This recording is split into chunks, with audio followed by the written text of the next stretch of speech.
네, 우리 이번 주 우리 중고등부 강단의 말씀의 제목은 노예가 된 요셉입니다.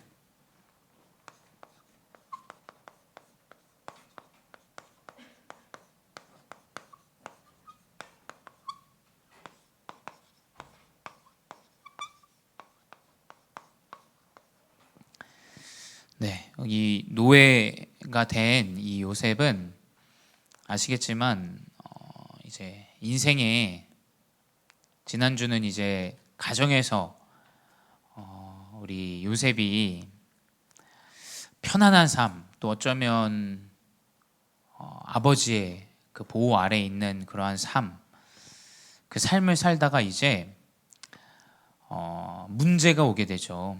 문제가 오게 되는데 그 노예로 가게 되는 그것이 이제 서밋의 시작이다. 지난주에 목사님 말씀드렸어요.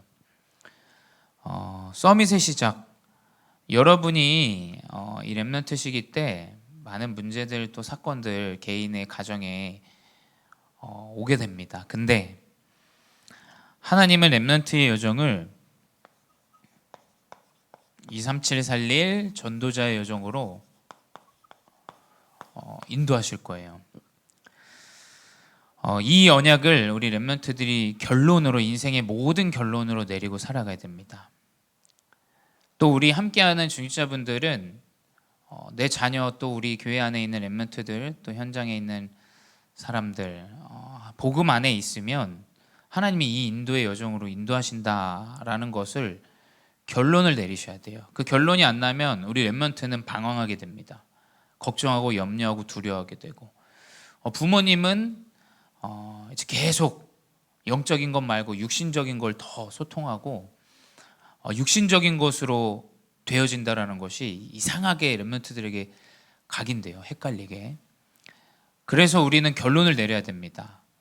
그 사람에게 문제가 있든 없든 하나님은 그 사람을 복음 안에 있다면 전도자의 여정으로 세워가신다라는 거예요. 그게 문제로 보이긴 합니다. 그래서 그 전도자의 여정은 어떤 것이냐? 우리가 생각했을 때 전도자는 실력 있고 대단하고 뭔가 어마어마한 것을 해야 된다라고 생각하지만 전도자는 함께하는 전도자예요.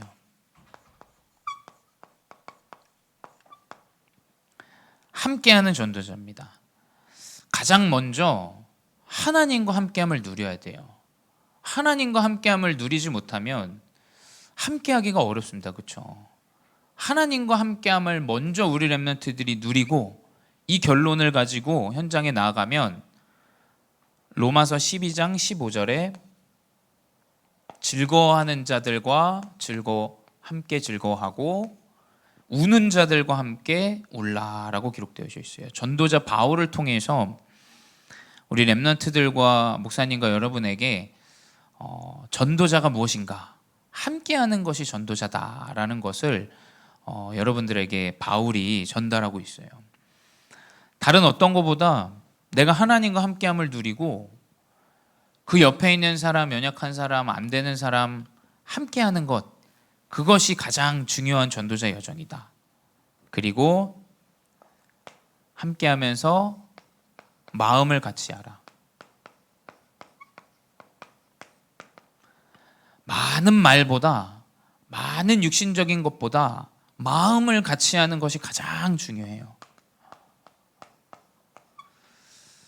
마음을 같이 한다라는 것은 하모니를 이룬다. 이제 영어 성경에 그렇게 나와 있어요. 음은 다르고 조금 다른 삶의 형태일 수 있지만 우리가 마음을 같이 한다라는 것, 그 마음을 같이 하는 그 방법이 무엇이냐? 높은 데 마음을 두지 말고, 나는 높고 너는 낮고, 그리고 스스로 지혜 있는 채 하지 마라. 내가 높은 데 내 마음을 두지 않고 도리어 낮은 데 처하라 라고 기록되어져 있어요. 우리 렘넌트들이 이 언약을 딱 붙잡으시기 바래요. 내가 마음을 같이 한다라는 것, 진짜 나의 마음을 낮은 데 두고 스스로 지혜 있는 채 하지 않고, 그 지혜는 사실은 굉장히 한정적이에요. 여러분, 진짜 똑똑한 박사들은 자기의 분야 한 분야만 잘 알아요. 그래서 나머지 분야는 잘 모릅니다. 그 한 분야에 대한 가장 전문성이 있기 때문에 박사가 됐겠죠. 또 그것이 만약에 내가 가진 것이 지혜 있는 자다 여기게 되면 내가 모르는 것 나타났을 때는 지혜 없는 자가 됩니다. 그래서 여러분이 지혜 있는 채 하지 마시고 하나님의 능력을 딱 붙잡으시고 연약한 자들과 어려운 자들과 마음을 함께하는 자 되셔야 돼요. 근데 이걸 할 수 있는 이유는 내가 육신적으로 하겠다라고 하면 절대 할 수 없습니다. 우리가 무슨 육신적으로 나와 다른 사람, 내 의견과 다른 사람, 내 삶과 다른 사람 어떻게 함께 합니까? 목사님도 함께 못해요. 그렇죠? 마음이 담기고 해야 되는데 그게 안 담기면 함께 할 수 없죠. 근데 우리가 함께 할 수 있는 이유를 하나님께서 주셨어요. 뭐냐? 선한 일을 도모하라 라고 하셨어요. 선한 일이 뭐겠습니까? 우리에게 선한 일, 다른 어떤 것보다 악을 악으로 갚지 않고 원수를 원수 갚지 않는 것은 우리가 전도자, 또 이 사람에게, 이 한 다민족에게 복음이 들어가는 이 중심이 되어질 때 하나님은 이 선한 일을 행하게 하세요. 명심하십시오. 육으로는 절대 불가능합니다. 내가 노력해서 함께한다? 가능하지 않아요. 내가 나를 바꿔서 하겠다? 가능하지 않습니다. 하지만 하나님이 주신 이 복음이 땅끝까지 증거되어지고 이 사람에게 전달되어질 수 있다면 이제 가능해져요. 이 여정으로 요셉을 하나님은 이끌어 가셨어요. 그 어떤 것보다 선한 일, 전도와 선교의 여정으로 요셉의 여정이 시작되어집니다. 근데 이제 그 첫 시작은 노예로 가게 돼요. 근데 이 노예가 시작이 어떻게 되냐? 이제 개인의 영적인 문제요. 또 가정의 영적인 문제죠. 이 요셉도 아버지의 또 어머니가 일찍 돌아가셨지만 어머니를 하나님 불러가신 정확한 이유가 있었고, 하나님이 아버지와 떨어지게 하신 이유도 이 창세기 37장 2절에 굉장히 이제 사리 분별이 잘 안 되고 형들의 나쁜 부분을 아버지에게 고하고 고자질쟁이였어. 고자질쟁이. 이 사람을 하나님이 쓰시기 위해서 이제 노예의 여정을 시작하세요. 개인의 영적인 문제. 또 그렇다 그래서 동생을 팔아넘기는 형이 어디 있습니까? 이 가정의 문제죠. 이 개인과 가정의 문제로 인해서 이제 노예의 여정이 시작되어져요. 근데 여러분, 아마 다 개인의 영적인 문제, 가정의 영적인 문제 다 존재합니다. 목사님은 목사님이라서 없는 게 아니에요. 다 개인과 가정의 영적인 문제가 존재합니다. 근데 그 노예로 가는 길이 가장 확실한 길이에요. 무엇에 확실한 길이냐? 오직 하나님만 의지하고 오직 그리스도를 알게 되는 확실한 길이라는 거예요. 이 길을 우리가 가야 돼요. 나에게 도움을 주고 내 부모를 의지하고 내 학업을 의지하는 것이 아니라 아무것도 할 수 없는 가장 확실한 길, 뭐냐? 이 노예라는 여정. 그 안에서 오직 하나님만 의지하고 그리스도의 언약을 붙잡게 되어지는 이 요셉의 여정, 가장 확실한 길을 하나님은 이 요셉 노예를 통해서 허락하시죠. 또 두 번째, 유일한 길이에요. 이 길을 누가 가겠습니까? 또 이 유일한 길 속에 우리 여러분 요셉 잘 아시겠지만 유일한 달란트들이 이 노예 속에서 시작되어져요. 다른 게 유일한 게 아니죠. 하나님이 역사하셔서 내 가는 길 여정 가운데 정확한 달란트를 가지게 하세요. 그래서 우리 렘넌트들 미래에 대해서 걱정할 것이 없다. 왜냐? 하나님 분명히 여정 안에서 나타내세요. 여정 안에서 내 마음에 확신을 주세요. 하나님이 이 부분을 나에게 준비하게 하시는구나. 이 유일한 길이에요. 세 번째, 이 노예로 가는 길은 강대구로 가는 길이에요. 강대구. 강대국으로 가는 유일한 길이죠. 어떻게 이 유목민, 이 가나안의 유목민 이 가문이 어떻게 애굽의 나라에 가서 총리가 됩니까? 말이 됩니까 이게? 그 당시에 이 이스라엘은 존재하지 않았어요. 가나안 땅에 그냥 유목 생활을 하던 사람들이에요. 근데 그 사람이 애굽으로 갈 수 있는 이 방법은 이 노예밖에 없어요. 이 강대국으로 가는 길. 이게 재창조의 여정이 됩니다. 그래서 여러분 아시다시피 총리가 되어지고 하나님의 살아계심이 그 강대국에 나타나요. 그래서 여러분 다 하나님은 선교지로 여러분 파송하실 거예요. 목사님 좀 생각이 달라요. 여러분 뭐 어떤 교회는 뭐 물론 각자의 교회에 뭐 사정이 있겠습니다만 우리 교회는 무조건 우리 남편이 우리 교회 와야 돼. 또 무조건 내 와이프가 우리 교회 와야 돼. 목사님도 그렇게 생각하지 않아요. 뭐 물론 오면 좋습니다만 우리 여자 렘넌트들이 뭐 예수 믿는 사람과 결혼을 하고 가정을 이루는데 그 교회가 좀 연약하다. 여러분 선교사로 가셔야 돼요. 그 현장 가서 도와줘야죠. 뭐 우리가 와야 된다, 가야 된다 그런 어떤 기준보다 목사님은 딱 언약 붙잡은 게 뭐냐? 우리 렘넌트들이 하나님이 때가 되면 현장으로 보내시는 선교의 여정을 인도하신다. 그래서 곳곳에 망대를 세워야 돼요. 계속 교회 안에 뭉치는 게 아니라 현장으로 나가서 현장 안에 모든 곳에 빛을 비추는 망대의 여정이 되어줘야 돼요. 하나님은 이 노예를 통해서, 노예 길을 통해서 요셉이 이 여정을 가게 하세요. 하나님의 역사죠. 노예를 가게 되는데 누구의 집에 가냐? 보디발의 집에 가죠. 이제 개인과 가정의 영적인 문제로 하나님이 문제를 통해서 나에게 어려움을 주신 것 같지만 현장에서 응답을 누리도록 하나님은 인도하시는 거예요. 여러분 현장에서 응답을 누리셔야 돼요. 현장에서 계속 안에서 골마 있으면 안 돼요. 현장으로 나가서 여러분이 가진 이 복음의 빛을 전달하는 응답을 누리셔야 돼요. 그게 이제 요셉의 여정이죠. 하필 가도 이 보디발의 집은 가장 힘 있는 군대 장관, 이 애굽에서 가장 힘이 있는 군대 장관의 집으로 가게 됩니다. 하필 가도 가장 중요한 집으로 가게 돼요.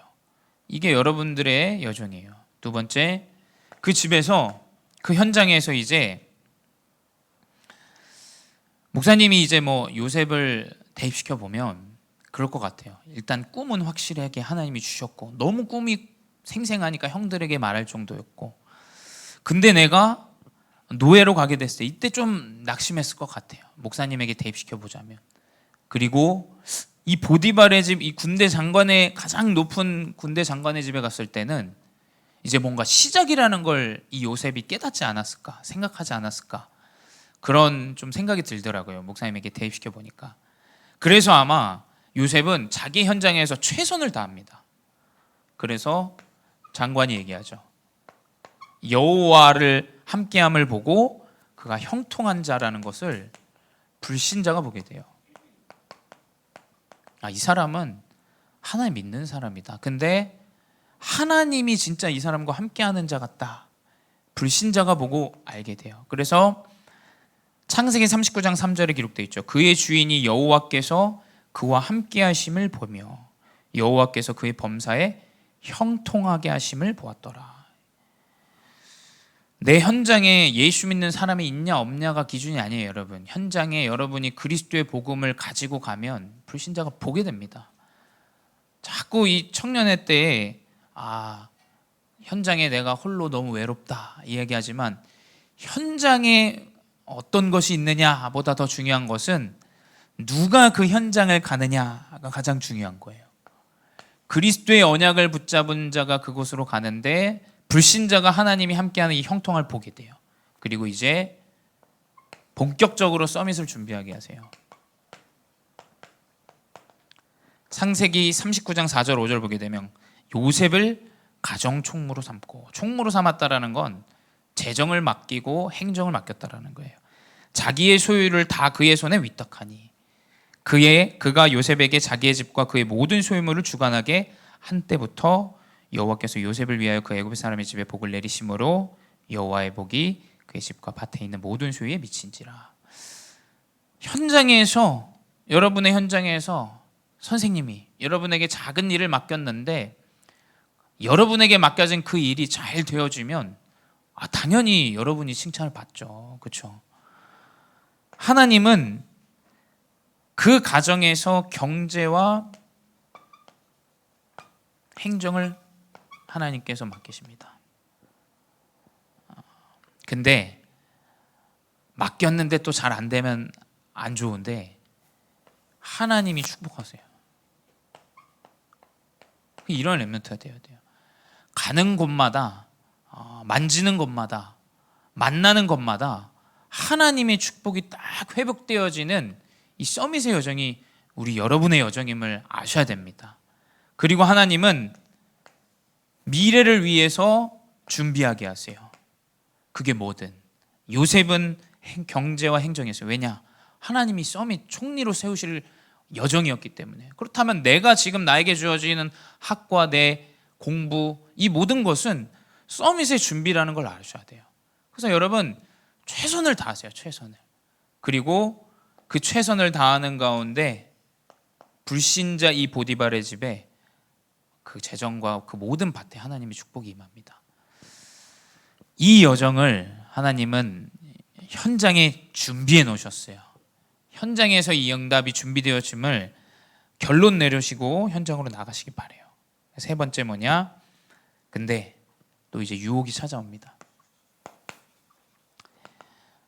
이 응답이 계속 지속되면 좋겠는데 하나님은 요셉의 여정 가운데 이제 문제를 또 한 번 허락하세요. 사실은 이 유혹의 여정 아시죠? 보디발의 아내.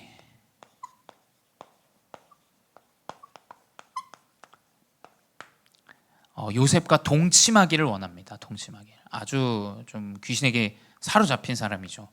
요셉을 누가 봐도 멋있는 인물이었을 거예요. 근데 이 사람을 동침하려고 합니다. 이 사람을. 만약에 요셉이 그 편한 길을 선택하면 얼마나 편합니까? 그렇죠? 보디발의 아내가 나의 가장 편이고 나와 함께하는 자고 또 나를 좋아해 주는 자라면 얼마나 편한 길이에요. 여러분 가는 여정에 이게 나옵니다. 이제 사단은 딱 편한 것을 가지고 우리 렘넌트들을 유혹해요. 이거냐 이거냐. 그때 여러분 딱 정확한 결론 내리셔야 돼요. 사실은 이 육신적으로 도움되어지는 이 길은 사실은 망하는 길이라는 사실을 알아야 돼요. 우리 렘넌트들의 여정은 내가 영적인 것을 회복해서 육신적인 걸 포기하더라도 영적인 것을 선택해서 하나님이 인도하시는 여정으로 나아가야 돼요. 만약에 여기서 이 편한 길을 선택했다면 요셉은 딱 보디발의 집, 그 보디발 장관의 집 노예 수준에서 머물러 있었을 거예요. 근데 하나님은 요셉에게 이 망하는 길을, 편한 길을 선택하지 않게 하시고 하나님 앞에 서는 길을 회복하게 하세요.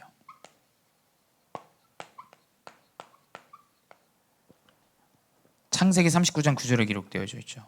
요셉이 고백합니다. 보디발 아내에게 자꾸 동침하려고 하니까 이 집에는 나보다 큰 이가 없으며 주인이 아무것도 내게 금하지 아니하였어도 금한 것은 당신뿐이니 당신이 그의 아내임이라. 마지막 말이 정확한 언약이죠. 그런즉 내가 어찌 이 큰 악을 행하여 하나님께 죄를 지으리까.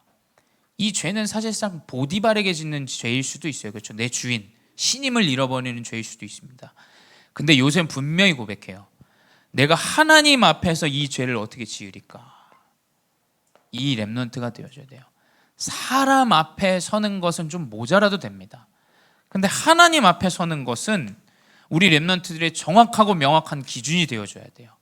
내가 여러분 부모님도 속일 수 있어요. 또 목사님도 속여도 뭐 상관없습니다. 근데 하나님 앞에서 내가 속이는 자가 되어지지 않길 바래요. 우리 렘넌트들이 유혹 앞에서 견고히 하나님의 언약과 이 믿음을 딱 회복해서 하나님이 나의 길의 주인이 되시고 인도하신다라는 이 결론을 가지고 하나님 앞에 서는 귀한 렘넌트 되시기 바랍니다. 세 번째, 그래서 이제 여기까지가 이제 노예 여정이고 이제 감옥을 가게 됩니다. 이제 문제가 오게 돼요. 또 큰 문제가 오게 됩니다.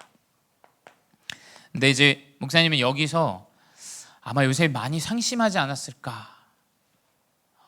하지만 하나님 앞에 선 그 여정, 딱 언약을 붙잡고는 있었을 것 같다. 그래서 여러분이 여기서 이 감옥을 왜 목사님 요셉은 계속 하나님 앞에 서는데 문제가 오냐? 이것이 서밋의 여정이에요. 하나님은 크게 사용하실 자에게 큰 문제를 허락하십니다. 분명해요. 다 이 가정의 어려움들, 개인의 어려움들, 하나님 큰 일을 사용할 자는 큰 문제를 허락하세요. 그래서 여러분, 이 큰 문제가 나에게 왔다. 우리 렘넌트 때 확인해야 되는 것은 나의 영적인 상태. 근데 내 상태가 하나님 앞에 올바로 서 있는 상태다. 그럼 이제 그건 영적으로 큰 응답의 시간표예요. 근데 내 상태가 연약함을 하나님 앞에서 내가 확인한다. 그러면 그 상태는 빨리 바꾸시면 돼요. 그렇죠? 빨리 내가 하나님의 언약을 붙잡고 집중하고 그 예배 속에서, 언약 속에서, 또 세상이 모르는 기도의 여정 속에서 빨리 바꾸기만 하면 됩니다. 아주 간단해요. 근데 나의 상태가 하나님 앞에 서 있는데 문제가 오면 그건 이제 정확한 응답의 시간표예요. 그래서 여러분, 잘 이 유혹과 또 이 문제와 노예 여정 가운데 사실은 고등학교, 이 중학교 시기가 반복되고 똑같고 계속 그렇습니다. 끝이 안 날 것 같아요. 근데 여러분, 여러분의 여정 가운데 하나님 분명히 역사하세요. 그래서 결론은 무엇이냐? 목사님이 이 요셉을 이제 노예로 살아갈 때 말씀 묵상하는데 공통점 두 가지가 되어지는 말씀을 확인하게 됐어요. 창세기 39장 4절에 그리고 창세기 39장 21절에 동일한 얘기가 나와요. 39장 4절은 이제 보디발의 집에 있을 때죠. 요셉이 그의 주인에게 은혜를 입어 섬김에, 은혜를 입었다.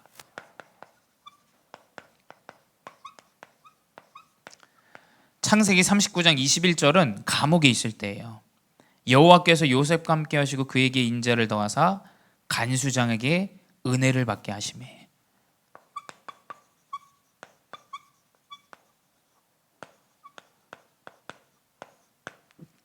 이 요셉의 여정은 가는 곳마다 은혜를 누군가에게 입어요. 하나님의 은혜를 입은 자인데 이상하게 이 사람은 가는 곳마다 불신자가 예비되어져 있고 나에게 은혜를 입히는 자가 있는 거예요. 여러분, 이 여정을 가야 돼요. 우리 선생님이 예수를 믿냐 안 믿냐, 내 불신자 현장에 아무도 예수 안 믿는다, 여러분 그게 중요한 게 아닙니다. 여러분이 딱 그리스도의 언약을 가지고 서밋으로 가면 현장이 살아나게 된다니까요. 그리고 하나님은 그 현장에 예비된 은혜를 입히는 자로, 또 은혜를 여러분에게 받는 자로 하나님이 그 여정을 인도하세요. 그래서 우리 렘넌트들은 현장 탓하고 내 문제 탓하면 안 됩니다. 왜냐? 여러분 딱 그리스도의 언약을 붙잡고 하나님과 함께 해야 돼요.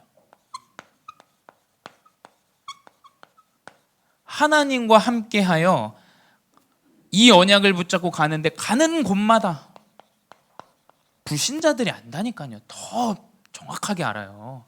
이 사람이 진짜 하나님 믿는 사람인지 아닌지. 가는 곳마다 은혜를 입어요. 불신자에게.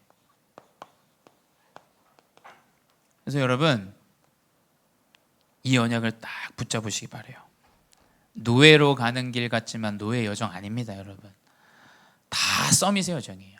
또 다음 주는 이제 감옥에 간 요셉에 대해서 보겠지만, 감옥에 간 것 같지만 죄수의 여정이 아니에요. 이건 하나님이 서밋으로 인도하시는 여정이다.